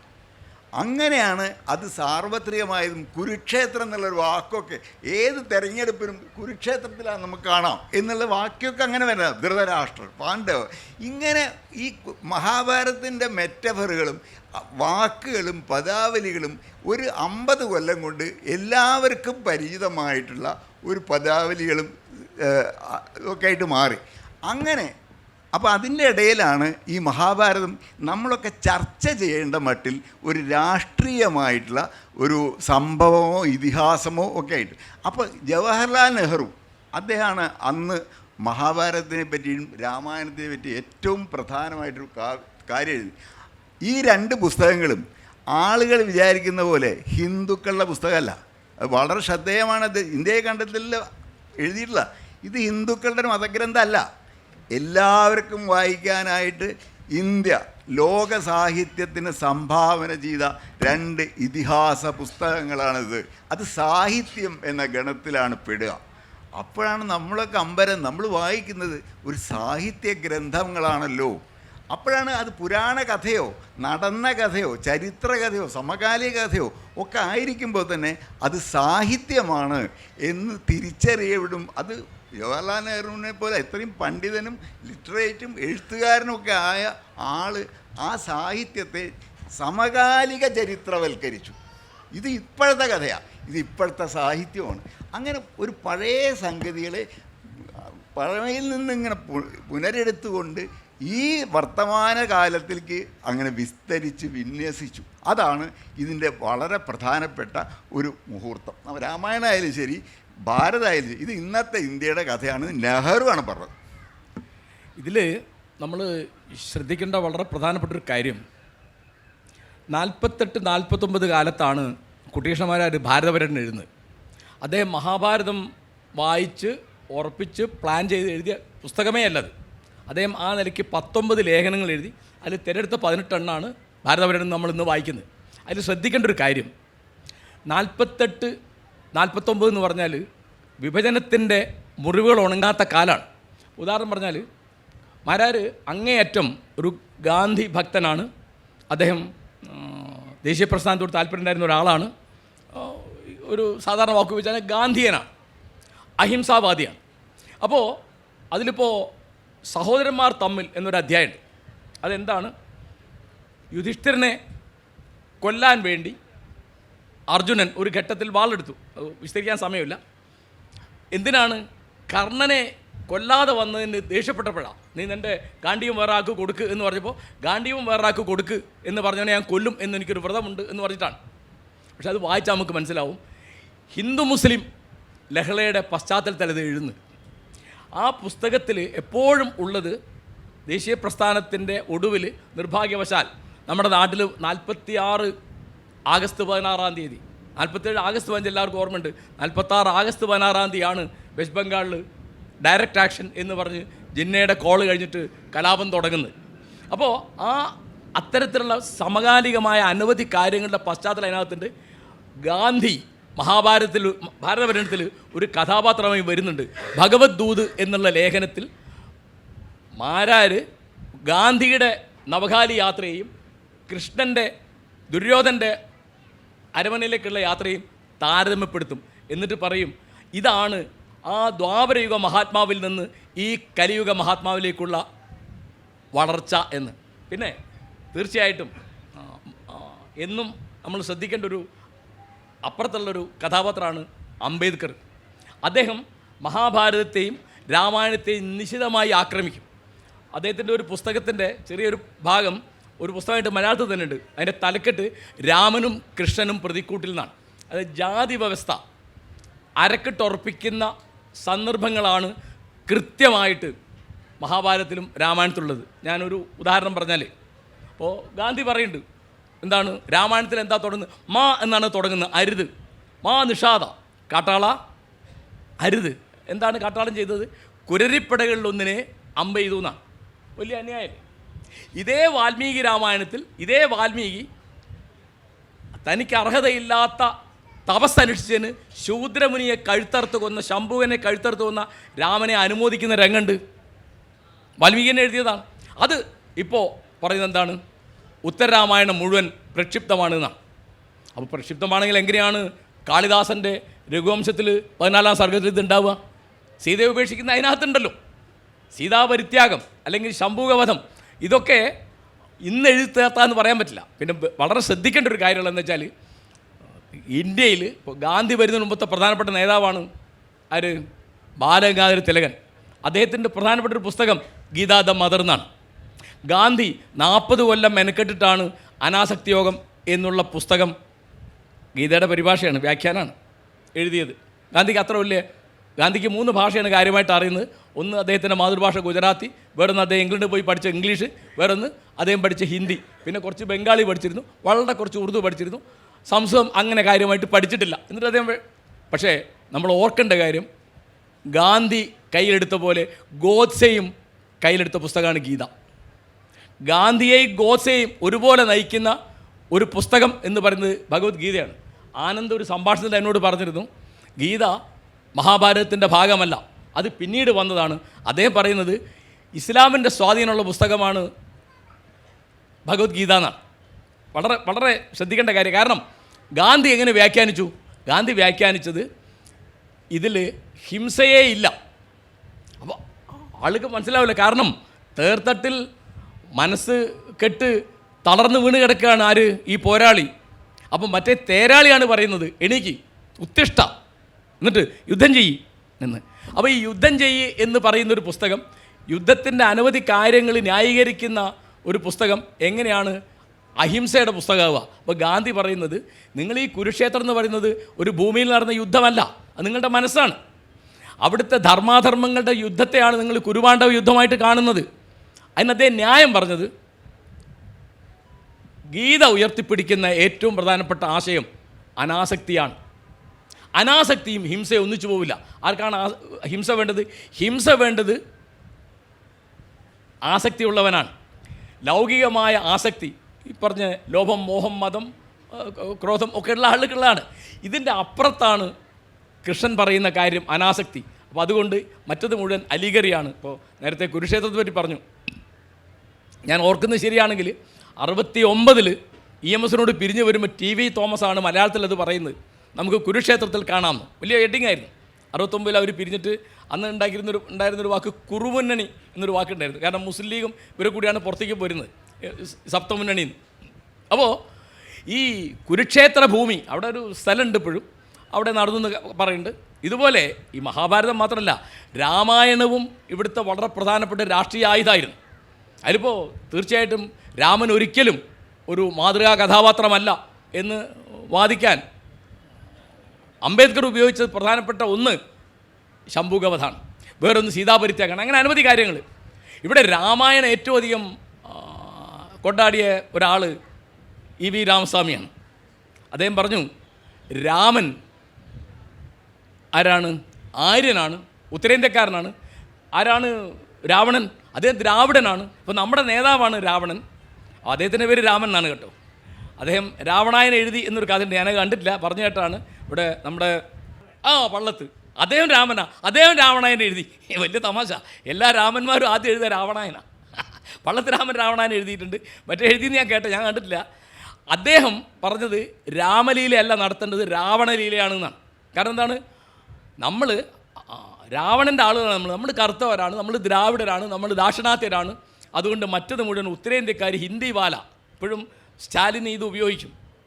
അപ്പോൾ ഇവിടെ രാമായണവും മഹാഭാരതമൊക്കെ പോയ കാലത്തെ ഏതോ നൂറ്റാണ്ട് കാലത്തെ കഥകളല്ല, ഇന്ന് നടക്കുന്നതാണ്, നാളെയും നടക്കുന്നതാണ്. മാരാർ ഉപയോഗിച്ചൊരു വാക്കാത്, ഇന്നലെ നടന്ന കഥ എന്ന പോലെ ഇന്ന് നടക്കുന്നതും നാളെ നടക്കാനിരിക്കുന്നതുമായ കഥയാണ് ഇതിഹാസങ്ങളിൽ പറഞ്ഞതെന്ന് മാരാരുടെ പ്രസിദ്ധമായൊരു ലേഖനമുണ്ട്, MP പോളിന് മറുപടി എഴുതിയ ഇതിഹാസ കഥാപാത്രങ്ങൾ എന്നുള്ളത്. അതിൽ പറയുന്നുണ്ട്, ഇതൊക്കെ മനുഷ്യന്മാരുടെ കഥകളാണ്, ഒരു വ്യത്യാസമുള്ളൂ, ഇതൊക്കെ കുറച്ച് വളർന്ന ക്ലോസപ്പുകളാണെന്ന് പറയും. മാരാർ സിനിമ കണ്ടിരുന്നത് എനിക്ക് അറിഞ്ഞൂടാ, പക്ഷെ അദ്ദേഹം വളരെ വലിയ ക്ലോസപ്പുകളാണ് എന്ന് പറയുള്ളൂ. അപ്പോൾ ഇതിൻ്റെ ഒരു പ്രശ്നം ആര് സംസാരിക്കുമ്പോഴും കഴിഞ്ഞ ഒരു 2000 കൊല്ലമായിട്ട് എന്ത് പറയും, ഇപ്പോൾ മഹാഭാരതം വീട്ടിൽ വായിക്കാൻ പാടില്ല എന്നുണ്ട്. എന്താണ്? വീട്ടിൽ വായിച്ചാൽ കലഹം ഉണ്ടാവും. ഈ അധ്യാരാമായണം ക്ലിപ്പാട്ട് ചിലവാകും പോലെ മറ്റേ ചിലവാകില്ല, മഹാഭാരതം ക്ലിപ്പാട്ട് അങ്ങനെ ചിലവാകില്ല. എന്താ കാരണം? വീട്ടിൽ വെക്കാൻ പാടില്ല. അപ്പോൾ നേരത്തെ കേസി പറഞ്ഞില്ലേ, അവിടെ ഹോമം കഴിച്ചത് നമ്മുടെ ഇവിടുത്തെ ഒരു കോട്ടയത്തെ ഒരു സയൻറ്റിസ്റ്റിന് നൊബേൽ സമ്മാനം കിട്ടിയില്ല എന്നായപ്പോൾ, അദ്ദേഹത്തിൻ്റെ പേര് ഞാൻ പറഞ്ഞല്ലോ, സുദർശൻ്റെ ശിഷ്യന്മാർ കൂടി മദിരാശിയിൽ ഹോമം കഴിച്ചു നോബൽ സമ്മാനം കിട്ടാൻ വേണ്ടിയിട്ട്. ഇതാണ് നമ്മുടെ സ്ഥിതി. സുദർശൻ മരിച്ചുപോയി കേട്ടോ, അദ്ദേഹത്തെ അറിഞ്ഞോല്ലെന്ന് എനിക്കറിയില്ല. നമ്മളിപ്പം മറ്റേ എന്താണ് സ്പുട്നിക് വിടാൻ നേരത്ത് രാഹുകാലം നോക്കുമല്ലോ. അപ്പം ഇവിടെ ഇപ്പോൾ കേരളത്തിലാവുമ്പം ഇലക്ഷന് രാഹുൽ കാലം നോക്കേണ്ടി വരും. അതാണ് ഇപ്പോഴത്തെ സ്ഥിതി. അപ്പോൾ ഇതൊക്കെ കേട്ടോ, രാമായണത്തിലൊക്കെ പ്രധാനപ്പെട്ട കാര്യം ഈ പെണ്ണിൻ്റെ കഥയാണ്. ആലോചിച്ച് ഇതൊക്കെ ഇന്നും തുടരുന്ന കഥയാണ് എന്നതിലേക്കുള്ള ഏറ്റവും വലിയ തെളിവ് നമ്മുടെ ഇന്നലത്തെയും മെനയാനത്തെയും നാലാമത്തെയൊക്കെ പത്രങ്ങൾ നോക്കിയാൽ അറിയാം. അപ്പോൾ ഇതാണ് ഈ കാമത്തിൻ്റെയും ക്രോധത്തിൻ്റെയും ലോഭത്തിൻ്റെയും മോഹത്തിൻ്റെയും മതത്തിൻ്റെയും മാത്സര്യത്തിൻ്റെയും പല രൂപാന്തരങ്ങൾ എങ്ങനെയാണ് നിങ്ങളുടെ ജീവിതത്തെ അട്ടിമറിക്കുന്നത്. അപ്പോൾ രാഷ്ട്രീയത്തിൽ തീർച്ചയായിട്ടും അത് ഇന്ത്യൻ മനസ്സിനെ സ്വാധീനിക്കണമെങ്കിൽ, അതിനെ ഏതെങ്കിലും തരത്തിൽ പ്രചോദിപ്പിക്കണമെങ്കിൽ ഇത്തരം കഥകൾ വേണം, അത്തരം അലങ്കാരങ്ങൾ വേണം. അപ്പോൾ നമുക്ക് എല്ലാവർക്കും അറിയുന്ന ഒരു വാക്കാണ് ഇപ്പോൾ നാരദൻ. ജാതി മതഭേദമില്ലാതെ ഇന്ത്യയിൽ എവിടെ പറഞ്ഞ ആൾക്ക് മനസ്സിലാവും അവളൊരു ഏഷണിക്കാരനാണ്, അദ്ദേഹം മഹർഷിയാണെന്ന് വേറെ പറയും. ഈ ചങ്ങാതി 3 ലോകത്തുള്ളവനാണ്, 3 കാലത്തുള്ളവനാണ് കേട്ടോ. ഏഷണി ചിരഞ്ജീവിയാണെന്നാണ്, ഉറപ്പല്ലേ? ചിരഞ്ജീവികൾ എൻ്റെ കൂട്ടത്തിൽ ദുര്യോധനില്ല. പല മട്ടിലുണ്ട് 7 ചിരഞ്ജീവികളിൽ ദുര്യോധനില്ല. അപ്പം മാരാർ പറയുന്നുണ്ട്, ഈ അധികാരാസക്തിയുടെ ശാശ്വത ആത്മാവാണെന്ന് പറയും. ചിരഞ്ജീവി എന്ന് മറ്റ് നേരത്തെ പറയാത്തതുകൊണ്ട് അവരാര് പറയാത്തത്. എങ്ങനെയാണ് അധികാരം, അത് അസൂയ എങ്ങനെയാണ് പ്രവർത്തിക്കുക? അപ്പം ഞാൻ ആലോചിച്ചൊരു കാര്യം കേട്ടോ, ഇത് എൻ്റെ ഒരു കണക്കൂട്ടലാണ്. എന്താണ് ജിന്നയ്ക്ക് മഹാത്മാഗാന്ധി ഉണ്ടായിരുന്ന പ്രശ്നം? എനിക്ക് തോന്നുന്നു അസൂയാണെന്നാണ്. ഒരിക്കലും ജിന്നയ്ക്ക് ഇത് ഉൾക്കൊള്ളാൻ പറ്റില്ല. ജിന്നയും ഗാന്ധി ഒരു നാട്ടുകാരാണ്. ജിന്ന വളരെ പരിഷ്കാരിയാണ്. 15-ാമത്തെ വയസ്സ് തൊട്ട് അവിടെ ലണ്ടനിൽ പഠിച്ചു. അദ്ദേഹത്തിൻ്റെ ബാപ്പ വലിയ പരിഷ്കാരിയും വലിയ പണക്കാരനൊക്കെ ആയിരുന്നു. പിന്നെ ഗാന്ധി 1915 ജനുവരി 9 എൻ്റെ ഓർമ്മ, ഇവിടെ മടങ്ങി വരുന്നു ബോംബെയിൽ. അപ്പോൾ അവിടെ ഒരു സ്വീകരണം കൊടുത്തു. ആ സ്വീകരണത്തിൽ ജിന്ന പങ്കെടുക്കുന്നുണ്ട്. അപ്പോൾ ജിന്ന അന്ന് ഗോഖലെയുടെ വലിയ ശിഷ്യനായിട്ട്, അന്ന് അദ്ദേഹത്തെ ആളുകൾ മുസ്ലിം ഗോഖലെ എന്ന് വിളിച്ചിരുന്നു അത്ര. അപ്പോൾ ഇതിലൊരു അപകടം പറ്റി. ഇയാൾ സംസാരിക്കാൻ വന്നപ്പോൾ എണീറ്റത് ഇംഗ്ലീഷിലാണ്. അപ്പോൾ ഗാന്ധി പറഞ്ഞു, എന്താ ഇംഗ്ലീഷ് സംസാരിക്കുന്നത്? നിങ്ങളൊന്നുകിൽ ഗുജറാത്തിൽ സംസാരിക്കുക, അല്ലെങ്കിൽ ഉറുദുവിൽ സംസാരിക്കുക. ഈ 2 ഭാഷ ഇദ്ദേഹത്തിന് കൃത്യമായിട്ട് അറിഞ്ഞുകൂടാ, അദ്ദേഹം ശ്രദ്ധിക്കാറുന്നില്ല. പാകിസ്ഥാൻ്റെ പിറവി ആഘോഷിച്ചുകൊണ്ട് അദ്ദേഹം പ്രസംഗിക്കുന്നത് ഇംഗ്ലീഷിലാണ്. അതിൻ്റെ ഉറുദു ആ പ്രസംഗത്തിൽ പറഞ്ഞൊരു വാക്ക് പാകിസ്ഥാൻ്റെ ദേശീയ ഭാഷ ഉറുദു ആയിരിക്കുന്ന ആ വാക്കിൻ്റെ പുറത്താണ് പിന്നെ ഡാക്കയിൽ ഭാഷാ സമരം ഉണ്ടായത്. 71 അവർ വേറെ പോയി. കാരണം ഞങ്ങൾ ഉറുദുവിൽ ഭരിക്കാൻ പറ്റില്ല, ഞങ്ങൾ ബംഗാളികളാണ്, വംഗഭാഷയാണ് മേലെ എന്ന് അങ്ങനെ. അപ്പോൾ ജിന്നയ്ക്ക് പറ്റിയൊരു പ്രശ്നം ഗാന്ധിക്ക് ഈ തരത്തിലുള്ള ഒരു സർവ്വ സ്വീകാര്യത എങ്ങനെ വരുന്നു അദ്ദേഹത്തിന് മനസ്സിലാവുന്നേ ഇല്ല. പിന്നെ കോൺഗ്രസിൻ്റെ ഓഫീസിലേക്ക് തൊഴിലാളികളും റിക്ഷക്കാരും കൃഷിക്കാരും ഒക്കെ കയറി വരുന്നത് എന്തിനാണ്? അവർക്കൊന്നും വിദ്യാഭ്യാസമില്ല. ഇദ്ദേഹം അവിടുന്ന് ബാരറ്റിലോ പാസ്സായ ആളാണല്ലോ. ദിവസം 4 നേരം സൂട്ട് മാറുന്ന വലിയ പണക്കാരനാണ് ജിന്ന. ഇവരോടൊക്കെ എന്ത് പറയാനാണ്? അദ്ദേഹം ഇവരോടൊക്കെ വാദിച്ച് ജയിച്ച് വലിയ ബ്രിട്ടീഷുകാരോടൊക്കെ വാദിച്ച് ജയിക്കാം എന്നുള്ള മട്ടിൽ അവിടുത്തെ സുപ്രീം കോടതിയിലൊക്കെ പ്രാക്ടീസ് ചെയ്യുന്ന വക്കീലാണ്. അപ്പോൾ ഇത് ഞാൻ ആലോചിക്കുന്നത്, ദുര്യോധനൻ എന്താണോ പാണ്ഡവരോട് പ്രത്യേകിച്ച് യുധിഷ്ഠിരൻ്റെ തോന്നിയ ആ സാധനം വേറെ തലത്തിൽ ജിന്നയിൽ പ്രവർത്തിക്കുക. പിന്നെ അത് തന്നെ വിഭജനം വരുന്നു. അവിടെയും ആദ്യം വിഭജനമാണ് വരുന്നത്. അപ്പോൾ ഈ കഥ വെറുതെ ആലങ്കാരികമായ ഏതോ കവികൾ, ഇപ്പോൾ രവീന്ദ്രനാഥ് ടാഗോറോ അല്ലെങ്കിൽ ഇവിടെ വള്ളത്തോളോ അല്ലെങ്കിൽ കുട്ടീഷ്ണമാരാരോ അല്ലെങ്കിൽ വേറെ ആരോ പറഞ്ഞവരില്ല. ശരിക്കും ഈ കഥകൾ അധികാരത്തിൻ്റെ ആലോചിച്ച് നോക്കൂ. എന്തൊക്കെയാണ് ഈ ഒരു ദിവസം 7 ദിവസം കൊണ്ട് മരിച്ചു പോയത് 1 ലക്ഷം ആളുകളാണെന്നാണ് ഞാൻ വായിച്ചത്.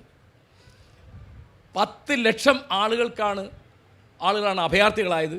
ഞാനൊരു അക്കൗണ്ടിൽ വായിച്ചത് 2 ലോകമഹായുദ്ധങ്ങളിൽ ഉണ്ടായതിനേക്കാളധികം അഭയാർത്ഥി പ്രവാഹം അന്ന് ഇന്ത്യയിൽ വിഭജനം കൊണ്ടുണ്ടായി എന്നാണ്. അപ്പോൾ ഈ തരത്തിൽ ഇങ്ങനെ വേറൊരു പ്രശ്നവും വാസ്തവത്തിൽ മഹാഭാരതത്തിലില്ല. പിന്നെ രാമായണത്തിൽ പെണ്ണ് എന്നൊരു സംഗതിയെങ്കിലുണ്ട്.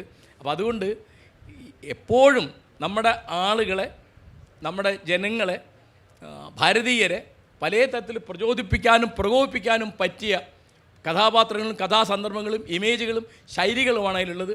അതാണ് ഈ ഇന്ത്യൻ പാരമ്പര്യത്തെ ആക്രമിക്കാൻ വേണ്ടി അംബേദ്കർ ഉപയോഗിച്ചത്. അതുതന്നെയാണ് ഇവിടുത്തെ ദേശീയത ഉദ്ദീപിക്കാൻ വേണ്ടി ഗോഖലെ ഉപയോഗിച്ചത്. അതുതന്നെയാണ് വേറെ അർത്ഥത്തിൽ ഇപ്പോഴും ഗോഡ്സെയുടെ ആളുകൾ, കാരണം അവരും ഗീതയുടെ ആളുകളാണ്. അപ്പോൾ ആനന്ദ് പറയുന്നുണ്ട് ഗാന്ധി ചെയ്ത ഒരു തെറ്റ് രാമരാജ് എന്നുള്ള വാക്ക് ഉപയോഗിച്ചാണ്.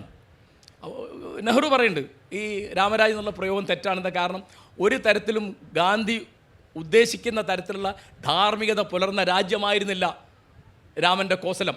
ആ വാക്ക് ഒരു അർത്ഥത്തിൽ ശരിയല്ല. ഗാന്ധി അത് വിശദീകരിക്കുന്നുണ്ട്. അത് ഹിന്ദു രാഷ്ട്രം എന്നല്ല, ദൈവരാജ്യം എന്ന് ബൈബിളിൽ പറയില്ലേ, അതുപോലെ ഒരു സങ്കല്പം. ഇപ്പോൾ നമ്മൾ വേറൊരു വാക്ക് ഉപയോഗിച്ച ഒരു ഉട്ടോപ്പിയ ആണ്. പക്ഷേ അത് ഇന്ന് വളരെ അപകടമായി എന്ന് എപ്പോഴും ആനന്ദനെ വളരെ വലിയ വിമർശകനാണ്.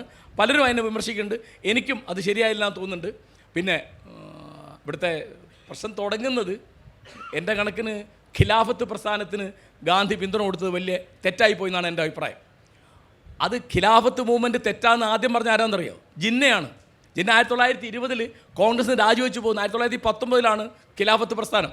1920 രാജിവെച്ചു വന്ന് വൈകാരികമായ കാര്യങ്ങൾക്ക് പിന്തുണ കൊടുക്കുന്ന അപക്വമായ നിലപാട് കോൺഗ്രസിനുണ്ടെന്ന് പറഞ്ഞിട്ടാണ്. കാരണം ഗാന്ധിയുടെ ഏർപ്പാടൊന്നും അദ്ദേഹത്തിന് മനസ്സിലാവുന്നില്ല. പിന്നെ ഈ മൗലവിമാരോടൊന്നും ഒരു താല്പര്യമുള്ള ആളല്ല ജിന്ന. ജിന്ന മതരാഷ്ട്രത്തിൻ്റെ ആളല്ല, സമുദായ രാഷ്ട്രത്തിൻ്റെ ആളാണ്. അദ്ദേഹത്തിന് മുസ്ലിങ്ങളെ ഭരിക്കുന്ന മുസ്ലിങ്ങളുടെ രാഷ്ട്രം വേണമെന്നേ ഉള്ളൂ. ബഷീർ പറയും സമയമില്ല, അള്ളാഹുവിൻ്റെ ഖജനാവിൽ മാത്രമേ അനന്തമായ സമയമുള്ളൂ. ഇതിൻ്റെ ഇടയിൽ നമ്മൾ വിട്ടുപോയ ഒരു വ്യക്തിയാണ് അശോകൻ. ഈ ധർമ്മപുത്രരെയും ഒക്കെ പ്രചോദിപ്പിച്ചു. അദ്ദേഹത്തിൻ്റെ 31ാമത്തെ ശിലാശാസനമുണ്ട്. അതിൽ അദ്ദേഹം നടത്തുന്ന ഒരു പ്രഖ്യാപനമുണ്ട്. എന്തുകൊണ്ടാണ് ആ പ്രഖ്യാപനം, എന്താണ് അതിൻ്റെ കണ്ടൻ്റ് എന്ന് വെച്ച് കഴിഞ്ഞാൽ, ഈ കലിംഗ യുദ്ധഭൂമി അദ്ദേഹം കാണുകയാണ്. എത്രയോ ലക്ഷക്കണക്കിന് മനുഷ്യർ കൊല്ലപ്പെട്ടു. എത്രയോ ഗൃഹസ്ഥരും ശ്രമണരും സഹകർമ്മികളുമായ ആളുകൾ അപഹരിക്കപ്പെട്ടു, ഡീപ്പോർട്ട് ചെയ്യപ്പെട്ടു. ഈ മനുഷ്യരുടെ മുഴുവൻ ദുഃഖം കണ്ടിട്ട് പ്രിയദർശിനി മഹാരാജാവിനും ദുഃഖം വരുന്നു.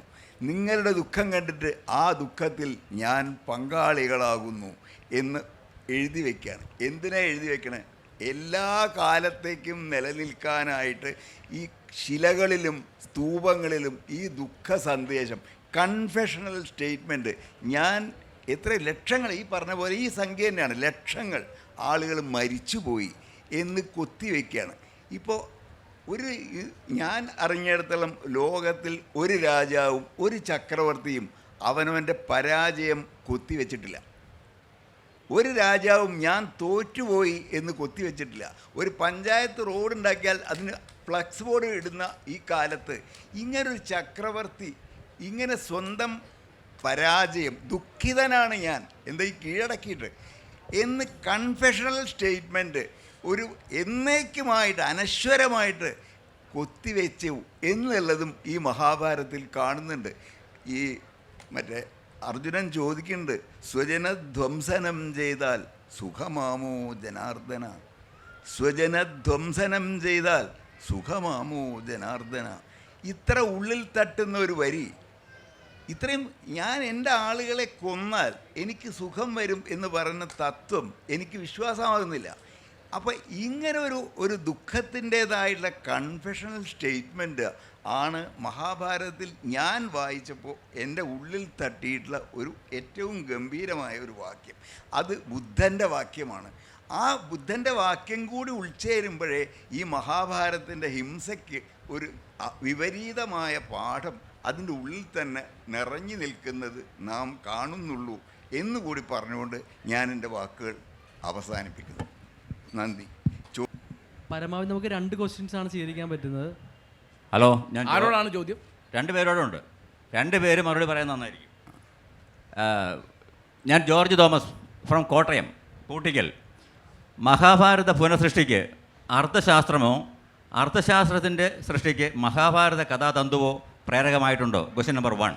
എന്താ ഒന്ന് വ്യക്തമാക്കണം. അർത്ഥശാസ്ത്രത്തിൻ്റെ ചാണക്യൻ്റെ പുസ്തകത്തെ വലിയ അതെ, ചാണക്യൻ്റെ പുസ്തകം. മഹാഭാരത പുനഃസൃഷ്ടിക്ക്, മഹാഭാരതം മാറി മാറി എഴുതിയെന്ന് പറഞ്ഞല്ലോ, സൃഷ്ടിക്ക് അർത്ഥശാസ്ത്രമോ ചാണക്യൻ്റെ കൗടില്യൻ്റെ അർത്ഥശാസ്ത്ര സൃഷ്ടിക്ക് മഹാഭാരതത്തിൻ്റെ കഥാതന്തുവോ പ്രേരകമായിട്ടുണ്ടോ? ഒന്നാമത്തെ ചോദ്യം. 2 പേരും അമ്മാരോട് പറയണം. രണ്ടാമത്തെ ചോദ്യം, ഗീതയും ബൈബിളും ഖുറാനും 3 വ്യത്യസ്ത സമൂഹങ്ങളുടെ സാഹിത്യ ഗ്രന്ഥമായി കണക്കാക്കാമോ? ഒന്നാമത്തെ ചോദ്യത്തിന് ഉത്തരം പറയാം. അർത്ഥശാസ്ത്രത്തിൻ്റെ പല ഭാഗങ്ങളും മഹാഭാരതത്തിലുണ്ട്. മഹാഭാരതത്തിൻ്റെ പല ഭാഗങ്ങളിൽ നിന്നും അർത്ഥശാസ്ത്രം എടുത്തിട്ടുണ്ട് എന്ന് വെൻഡി ഡോണിഗർ ഇംഗ്ലീഷ് പരിഭാഷയിൽ വ്യക്തമായിട്ട് എസ്റ്റാബ്ലിഷ് ചെയ്ത അതൊരു പ്രൂവൺ ഫാക്റ്റാണ്. അത് ഇത് അങ്ങോട്ടും ഇങ്ങോട്ടും കയറി മറിഞ്ഞ് കിടക്കുകയാണ് എന്നുള്ളത് വളരെ അത് സാൻസ്ക്രിറ്റ് സ്കോളർഷിപ്പിൽ അത് തെളിയിക്കപ്പെട്ട് കഴിഞ്ഞതാണ്. മഹാഭാരതത്തിൽ ഗീതയുണ്ട്, ഗീതയിൽ മഹാഭാരതമുണ്ട്, അർത്ഥശാസ്ത്രമുണ്ട്. അത് ഇതുപോലെ അന്ന് ഉള്ള നീതി സംഹിത, സ്മൃതി, അതൊക്കെ അതിൽ കടന്നു വന്നിട്ടുണ്ട്. അക്കാലത്താണ് ഇന്ത്യയിൽ പുസ്തകങ്ങൾ ധാരാളമായിട്ട് എഴുതപ്പെടാൻ തുടങ്ങിയത്. കാരണം അന്നേ പുസ്തകങ്ങൾ എഴുതുന്ന വിദ്യയും അക്ഷരവിദ്യയും കണ്ടുപിടിക്കപ്പെട്ടുള്ളൂ. അതിനുമുമ്പ് അതില്ല. ഈ ശിലാശാസനങ്ങളൊക്കെയാണ് ആദ്യത്തെ അക്ഷരവിദ്യ. അപ്പോൾ അതുകൊണ്ട് അക്ഷരം കിട്ടിയപ്പോൾ ഈ വളരെ ആളുകൾ ബുക്ക് എഴുതാൻ തുടങ്ങി. അങ്ങനെ ബുക്കുകളുടെ ഒരു വലിയ പ്രളയം ആ 2 നൂറ്റാണ്ടുകൊണ്ടുണ്ടായി. അങ്ങനെ ഉള്ള നീതി സംഹിതകളാണ്, അല്ലെങ്കിൽ അർത്ഥശാസ്ത്ര സംഹിതകളാണ് ചാണക്യൻ്റെത്. അതിൽ നിന്ന് ധാരാളമായിട്ട് പാസേജസ് തന്നെ മഹാഭാരതത്തിൽ കാണാം. ഇത് അർത്ഥശാസ്ത്രത്തിൽ നിന്ന് എടുത്തതാണ്. ഇപ്പോൾ സമയമില്ലാത്തതുകൊണ്ടാണ് അതുണ്ട്. പിന്നെ രണ്ടാമത് ഗീതയും ബൈബിളും ഖുറാനും. അതിലെനിക്ക് ഖുറാനെ പറ്റി എനിക്ക് കാരശ്ശേരി പറയാവുന്നല്ല, എനിക്ക് അത്ര അറിയില്ല. മറ്റേ ഈ ബൈബിളിലുള്ള സ്നേഹം എന്നുള്ള സന്ദേശമുണ്ട്. അങ്ങനെ ഒരു സന്ദേശം ഗീതയിലുള്ളതായിട്ട് എനിക്ക് തോന്നിയിട്ടില്ല. അങ്ങനെ സ്നേഹത്തിൻ്റെ സന്ദേശമുണ്ട് എന്ന് എനിക്ക് തോന്നിയില്ല. ബൈബിളിൽ ഈ അയൽക്കാരനെ സ്നേഹിക്കുക എന്നുള്ള സന്ദേശം ഹിന്ദു ടെക്സ്റ്റുകളിൽ പൊതുവിൽ ഉള്ളതായിട്ട് എനിക്ക് തോന്നിയിട്ടില്ല. സ്നേഹിക്കുക എന്നൊരു അനാവശ്യ കാര്യമാണെന്നാണ് പൊതുവിൽ ഹിന്ദു ദർശനങ്ങളുടെ ഒരു ഊന്നൽ. അത് ഫിലോസഫിക്കലായ ഹൈറ്റിൽ വരുന്ന കേട്ടോ. അത് നമ്മൾ ഈ വിട്ടുപോകാനുള്ള ഈ മായാലോകത്തിനെ നിങ്ങൾ എന്തിനാണ് സ്നേഹിക്കണം? ഓരോ ആളുകളായിട്ടുള്ള ബന്ധം അതിനൊക്കെ വേറിട്ട് നിൽക്കുക. ഈ താമരയിലയിൽ വീണ വെള്ളത്തുള്ളി പോലെ അതിങ്ങനെ വിടാതെ നമ്മളതിന് അതിന് അകന്ന് നിൽക്കുകയാണ് വേണ്ടത്. ബന്ധം സൂക്ഷിക്കുകയല്ല വേണ്ടത്, ബന്ധം വിച്ഛേദിക്കുകയാണ് വേണ്ടത്. അത് ഡിറ്റാച്ച്മെൻ്റാണ് വേണ്ടത്. അപ്പോൾ അത് ഉപദേശിക്കുന്ന ഒരു തത്വശാസ്ത്രമാണ് ഇന്ത്യയിലൊക്കെ വളരെ പ്രബലം. പ്രത്യേകിച്ച് ബ്രാഹ്മണ വിഭാഗങ്ങൾക്കൊക്കെ അത് വല്ലാതുണ്ട് താനും. നിരാസക്തി, അനാസക്തി. പക്ഷേ ഈ ഇസ്ലാമിലൊന്നും അനാസക്തി എന്ന് പറയുള്ളതായിട്ട് ഞാൻ കേട്ടിട്ടില്ല. അപ്പോൾ അത് ഫണ്ടമെൻ്റലി അത് ഡിഫറൻറ്റാണ്. അത് ഒന്നാന്ന് പറയുന്നത് മുഴുവൻ ശരിയല്ല എന്നാണ് എനിക്ക് തോന്നുന്നത്. ആ ചോദ്യം, ഗീത, ബൈബിള്, ഖുറാൻ ഇത് സാഹിത്യകൃതിയായിട്ട് കാണാമോ എന്നാണ്. അപ്പോൾ സാഹിത്യകൃതി എന്താണ് എന്നുള്ളത് ഓരോ ആൾക്കനുസരിച്ച് മാറും. ഒന്ന് സാഹിത്യകൃതിയാണ് എന്ന് നിങ്ങൾ എടുക്കുന്ന ഒരാൾക്ക് സാഹിത്യകൃതി അല്ല. അതിപ്പോൾ മമ്മൂട്ടിയാണോ മോഹൻലാലാണോ വലിയ നടന്ന് തർക്കിച്ച് തീർക്കാൻ പറ്റില്ല. അത് വളരെ വിഷയനിഷ്ഠമാണ്, സബ്ജക്റ്റീവാണ്. അപ്പോൾ എന്നോട് ചോദിക്കുകയാണ്. അപ്പോൾ എൻ്റെ മറുപടി അങ്ങനെയാണെന്നാണ്. കാരണം ഇതിലിപ്പോൾ ഞാൻ ചെറിയൊരു ഉദാഹരണം പറയാം. ഇപ്പോൾ കെ സി പറഞ്ഞു ഖുറാനെ പറ്റി പൊതുവെ അങ്ങനെ അറിയില്ലല്ലോ. അതിലൊരു ചെറിയ കാര്യം ഞാൻ പറയാം. വളരെ പ്രാസനിഷ്ഠമായ ഗദ്യത്തിൽ അത് എഴുതിയില്ല, നല്ല താളമുണ്ട്, അത് കേൾക്കാൻ നല്ല രസമാണ്. അത് തന്നെ ഒരു പോയിൻ്റാണ്. വേറൊന്ന്, അനവധി ഘട്ടങ്ങളിൽ അതിനകത്ത് പല ഉപദേശ നിർദ്ദേശങ്ങളുണ്ട്, ചില കഥകളുണ്ട്, പിന്നെ വളരെ ശക്തമായ ചില പ്രയോഗങ്ങളുണ്ട്. ഇപ്പോൾ ഒരു ഉദാഹരണം പറഞ്ഞാൽ, ഇപ്പോൾ നിങ്ങൾക്ക് ദൈവത്തെ കാണാൻ പറ്റില്ല, ദൈവം നിങ്ങളെ കാണുന്നുണ്ട് എന്നുള്ളത് ഖുർആനിൽ പറഞ്ഞത് കണ്ണുകൾ അവനെ കാണുകയില്ല, അവൻ കണ്ണുകളെ കാണുന്നു എന്നാണ്. ഇപ്പോൾ എല്ലായിടത്തും ഇങ്ങനെയാണ്, അങ്ങനെയല്ല. അപ്പോൾ ഈ തരത്തിൽ അതിലെ സാഹിത്യഭംഗി മാത്രമുള്ള വചനങ്ങൾ എടുത്തിട്ട് ഞാനൊരു പുസ്തകം അടിച്ചിട്ടുണ്ട് 1988. എൻ്റെ പേര് തിരുവരുൾ എന്നാണ്. ആ പുസ്തകം വന്നപ്പോൾ കോഴിക്കോട്ട് ഒരാൾ പ്രസംഗിച്ചത് സൽമാൻ റഷ്ദി ന്യൂയോർക്കിലല്ല കോഴിക്കോട്ടാണ് എന്ന് പറഞ്ഞാൽ തലവെട്ടണമെന്ന്. അതിൽ സാഹിത്യം ഉണ്ടെന്ന് പറഞ്ഞു പോയേന്, മനസ്സിലായോ? കാരണം കവികൾക്കെതിരായിട്ട് അതിലൊരു ഒരു ഒരു ഖുർആനിലൊരു അധ്യായത്തിൻ്റെ പേര് കവികൾ എന്നാണ്. അതിൽ പറഞ്ഞത് മലയടിവാരങ്ങളിൽ ചുറ്റി നടക്കുന്ന കവികളെ നീ കാണുന്നില്ലേ, തങ്ങൾ പ്രവർത്തിക്കാത്തതാണല്ലോ അവർ പറയുന്നത്. കവികളൊക്കെ അങ്ങനെ പലതുണ്ട്. ഇപ്പോൾ മുഹമ്മദ് നബി കവിയാണെന്ന് പറഞ്ഞാൽ അവർ സമ്മതിക്കില്ല, അദ്ദേഹത്തിന് അക്ഷരാഭ്യാസം ഉണ്ടായിരുന്നില്ല എന്നാണ് അവർ പറയുക. അത് ദൈവം രചിച്ച എന്നാണ് പറയുക. ദൈവം പറഞ്ഞാൽ തന്നെ ഗീതയിലും പറയുന്നത്, ഗീത ഇപ്പോൾ ഭഗവാനാണല്ലോ. അപ്പോൾ ബൈബിളാണെങ്കിൽ ഈ 3 കൃതികളിലേക്ക് വെച്ച് എനിക്ക് ഏറ്റവും സാഹിത്യപരമായി വളരെ ഭംഗിയുള്ളത് ഇതിനാണ്. പ്രത്യേകിച്ച് ഓൾഡ് ടെസ്റ്റമെൻറ്റിൽ വളരെ കവിത ഉള്ളതാണ്. ന്യൂ ടെസ്റ്റമെൻറ്റ് ഒന്നും പറഞ്ഞാൽ ഞാനൊരു വാക്ക് പറയാം. അപ്പോൾ ക്രിസ്തുവിൻ്റെ ഒരു ഉപദേശമാണ്, തന്നെത്താൻ താഴ്ത്തുന്നവൻ ഉയർത്തപ്പെടും, തന്നെത്താൻ ഉയർത്തുന്നവൻ താഴ്ത്തപ്പെടും. എത്ര വലിയൊരു സംഗതി, എത്ര ചുരുക്കി പറഞ്ഞു. ഇപ്പോൾ ക്രിസ്തു നിങ്ങൾ ശിഷ്യനോട് പറയാണ്, എൻ്റെ കുരിശുമെടുത്ത് എൻ്റെ പിന്നാലെ വരിക. അപ്പോൾ മറ്റുള്ളവർക്ക് വേണ്ടി ദുരിതം പേറുന്നതിനെയാണ് ക്രിസ്തു കുരിശ് എന്നുള്ള തൻ്റെ ഇമേജിൽ തന്നെ ഉപയോഗിക്കുന്നത്. അങ്ങനെ ഒരുപാട് കാര്യങ്ങളുണ്ട്.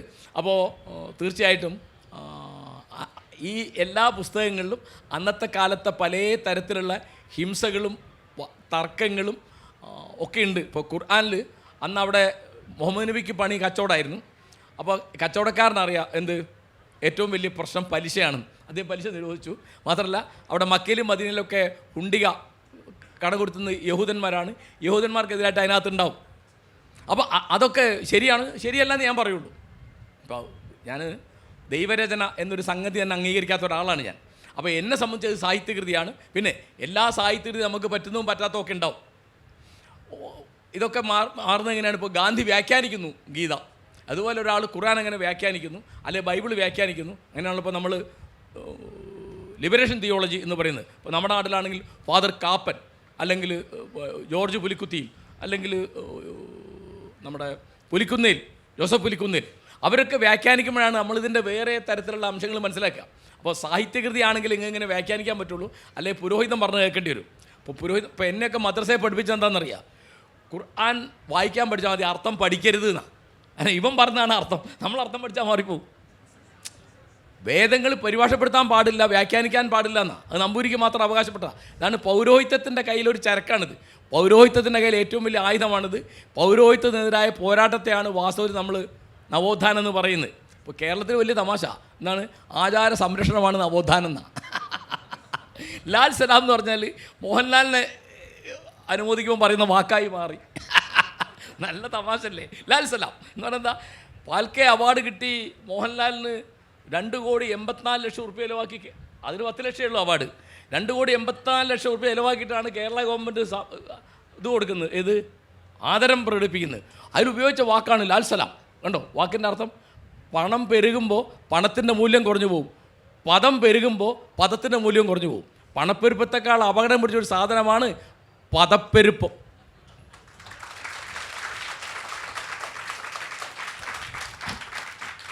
ഈ പരിപാടിക്ക് എന്നെ ക്ഷണിച്ച മനോരമ കുടുംബത്തിലെ സുഹൃത്തുക്കളോടും ഈ പരിപാടി കേട്ട് ഇവിടെ സന്തോഷമായിട്ട് ശ്രദ്ധിച്ചിരുന്ന നിങ്ങളോടും, പ്രത്യേകിച്ച് എൻ്റെ പ്രിയപ്പെട്ട ശത്രു കെ സി നാരായണനോടും ഞാൻ നന്ദി പറയും. എല്ലാവർക്കും നന്ദി. നമ്മുടെ സെഷൻ